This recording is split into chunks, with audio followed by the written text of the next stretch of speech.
शक्त्यस्तं च मंगलम प्रणमाम्यहम्। मौसी, क्या हुआ? अरे मौसी, अग्रीमेंट के पेपर्स कहाँ रखे तुमने? कौन से पेपर्स? वही जो कल दिए थे। कल तो तूने कोई पेपर्स नहीं दिए। तो परसों दिए होंगे। अरे परसों भी नहीं दिए तो नरसों तरसों दिए होंगे। मौसी बहुत भूलने लग गई हो आजकल तुम।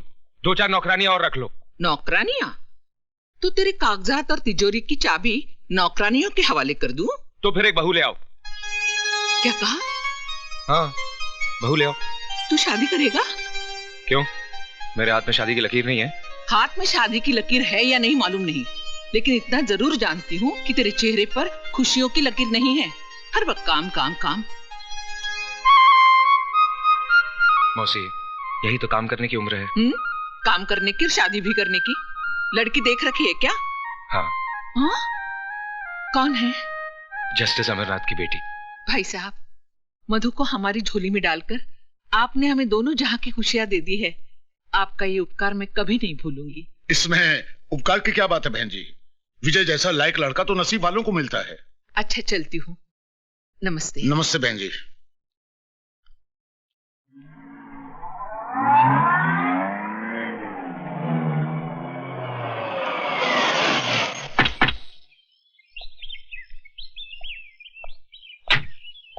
जज साहब, हम आए हैं। अरे ओ बोल रहा है। अरे आओ भाई, आओ आओ आओ आओ।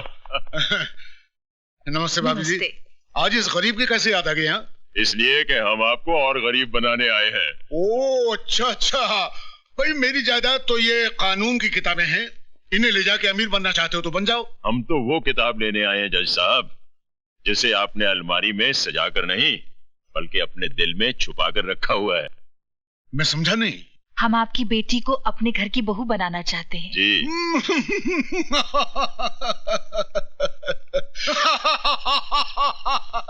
क्या बात है भाई, यूं बावलों की तरह हंसे क्यों जा रहे हो?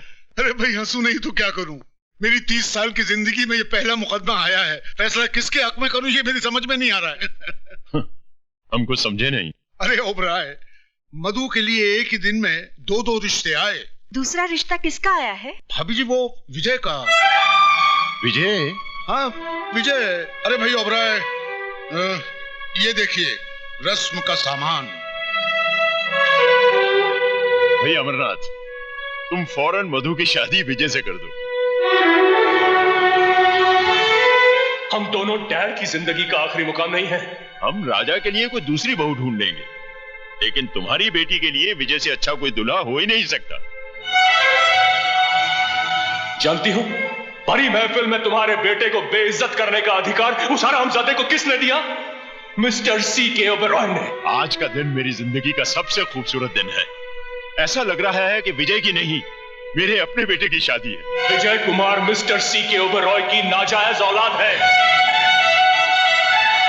मैं तो विजय की शादी पर ऐसा नाचूंगा जैसे वो मेरा अपना ही खून हो।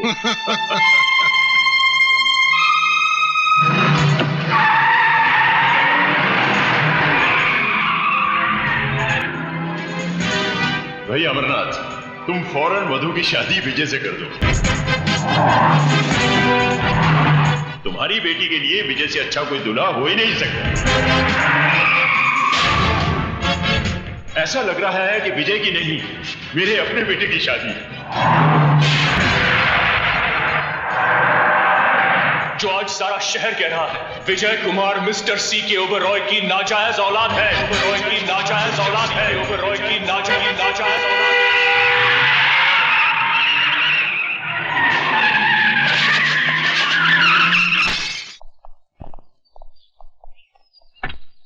वैसे सिर पर मामूली से चोट लगी है, चिंता की कोई बात नहीं है।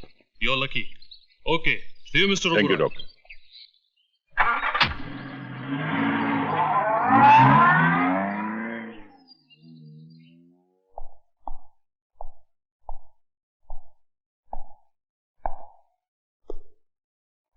तुम्हारी खामोशी बता रही है शारदा कि अंदर ही अंदर तुम कोई तूफान समेटे बैठी हो। अरे भाई, कुछ तो बोलो शारदा। कुछ बोलने के लिए बाकी ही नहीं रहा। उफ़, राजा की जिंदगी में मधु नहीं आएगी तो कहीं राजा।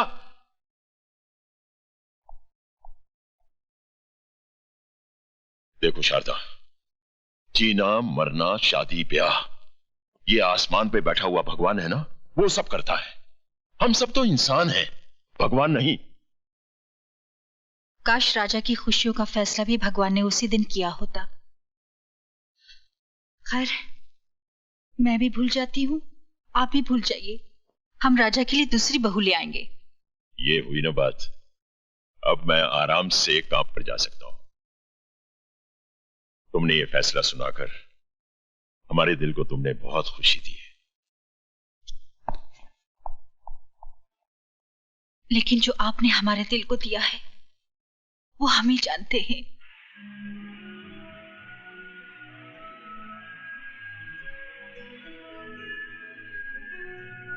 अपनी शादी के मेहमानों की लिस्ट बनाई तुमने?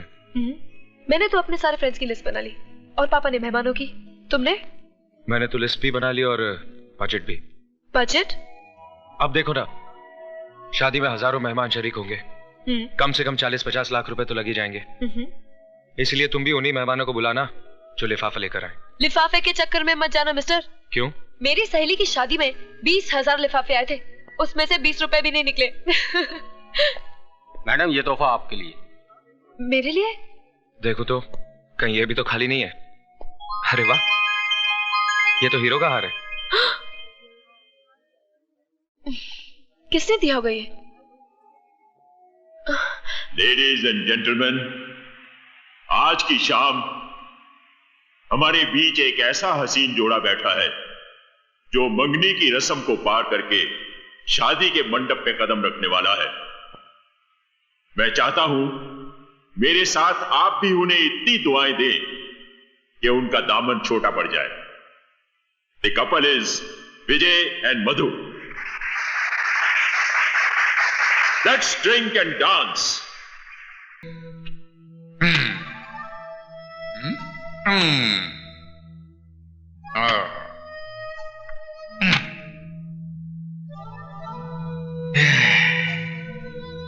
भांजे, तू फिक्र मत कर। तेरा बाप तेरे साथ नहीं तो क्या हुआ, तेरा मामा तो है, सब ठीक हो जाएगा।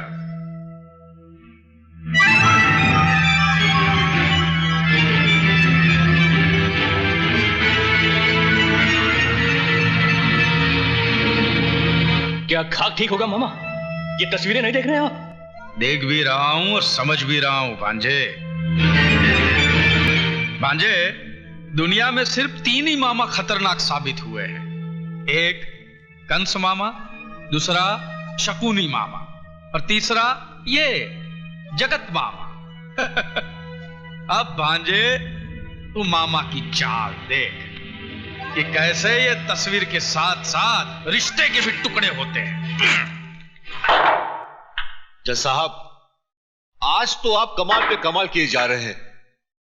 आज आपका हर स्ट्रोक ऐसा गजब का पड़ रहा है कि सारे बॉलों को उड़ाते फिर भी आपका बॉल सीधा पॉकेट में जा रहा है।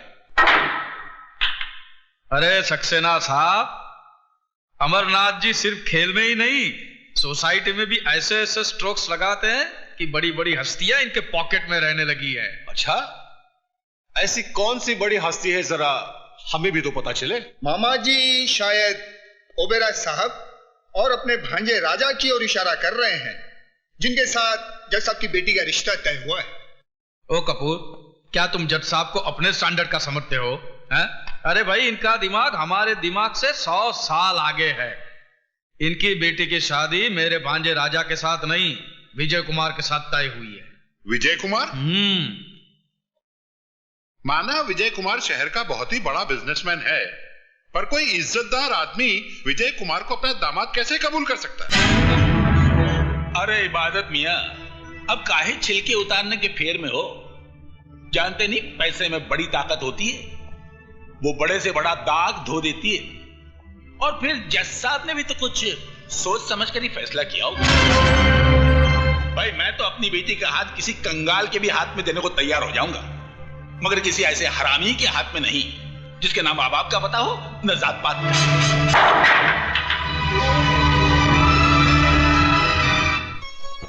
घनश्याम दास जी, ये साड़ियां आप एक तरफ रख दीजिए। ठीक है सर। और नाना भाई जी, आप इन ज्वेलरीज का बिल ऑफिस भिजवा दीजिए। विजय, दूध तो पी ले बेटा, सुबह से कुछ खाया पिया नहीं है। रुको ना मौसी, खाने पीने के लिए सारी जिंदगी पड़ी है।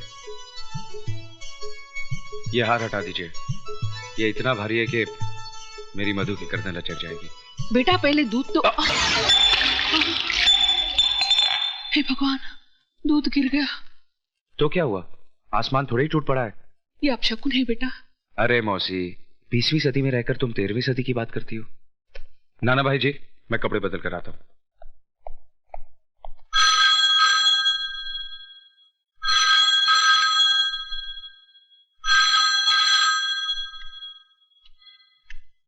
हेलो, मैं जज अमरनाथ बोल रहा हूँ। बोलिए जज साहब, मैं विजय की मौसी बोल रही हूँ। शगुन का सामान तो वापस मिल गया होगा। वापस? मैं समझी नहीं। मैंने ये रिश्ता तोड़ दिया है। लेकिन क्यों? मैं मानता हूँ कि बेटी पराई अमानत होती है, लेकिन इतनी भी पराई नहीं कि उसे किसी भी खूंटे से बांध दिया जाए। ये आप क्या कह रहे हैं?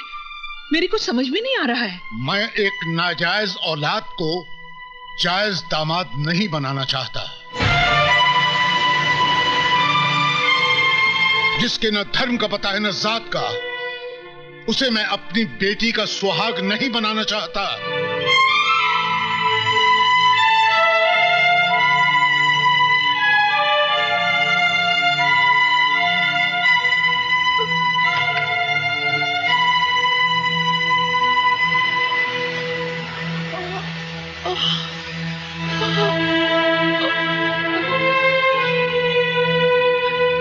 मौसी जी, ये साड़ियाँ कहाँ रख दूं?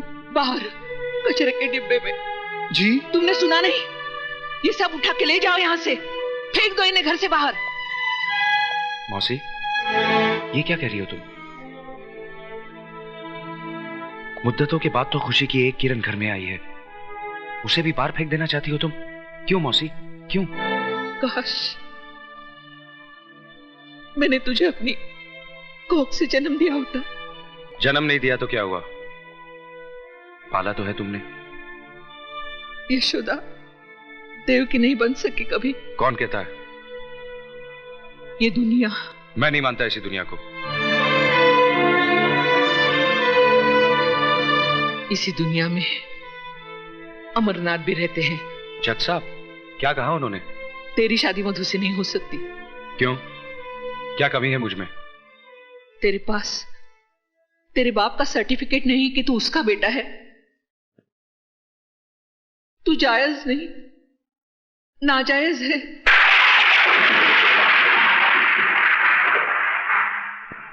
तू हरामी है।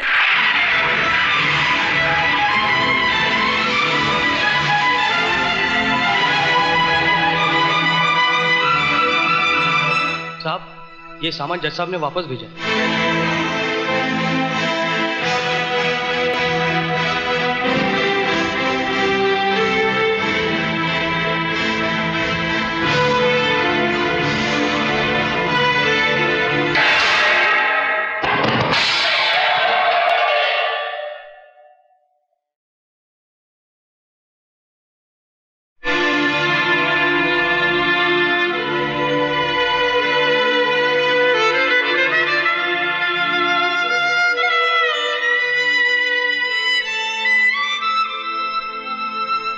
क्या सोच रहा है?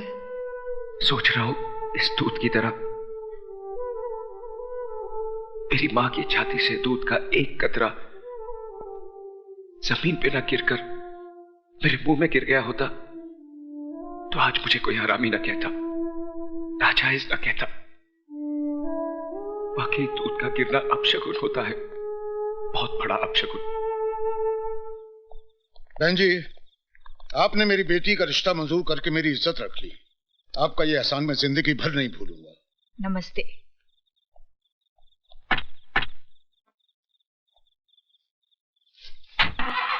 नमस्ते। चल चुप हो जा, तेरे पापा को फोन करती हूँ। I love you. चल, लो ये आ गए। मैं आप ही को फोन करने जा रही थी। क्यों, कोई खुशखबरी है क्या? सुनोगे तो खुशी से नाचने लगोगे। अरे वाह, तो लो हम पहले से ही नाच लेते हैं। सुनो ना, जज साहब आए थे, अपनी बेटी का रिश्ता हमारे राजा के साथ तय कर गए।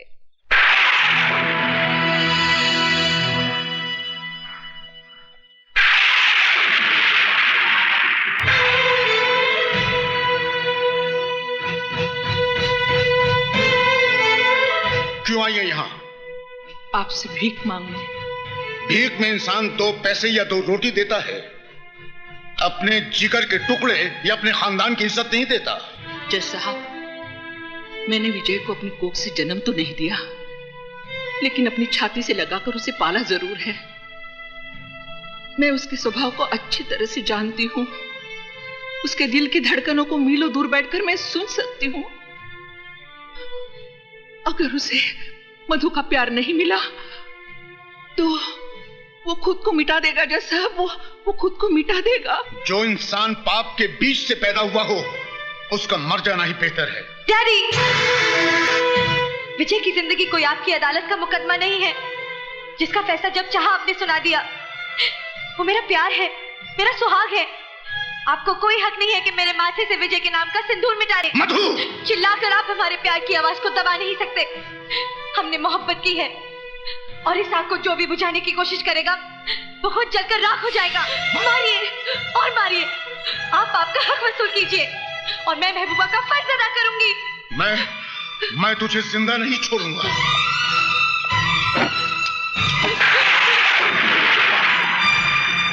रुक क्यों गए जज साहब? चलाइए गोली। मेरी जिंदगी तो मेरे बेटे के काम नहीं आई, शायद मेरी मौत ही उसके लिए वरदान बन जाए। Get out from here! जा रही हूं जज साहब, लेकिन एक बात याद रखिए, इन मोटी मोटी किताबों से आदमी इंसान नहीं बन पाता। इंसान बनने के लिए उसे दुनिया की भट्टी में तपना पड़ता है। आप तो इंसान भी नहीं बन पाए, फिर आपको जज किसने बना दिया?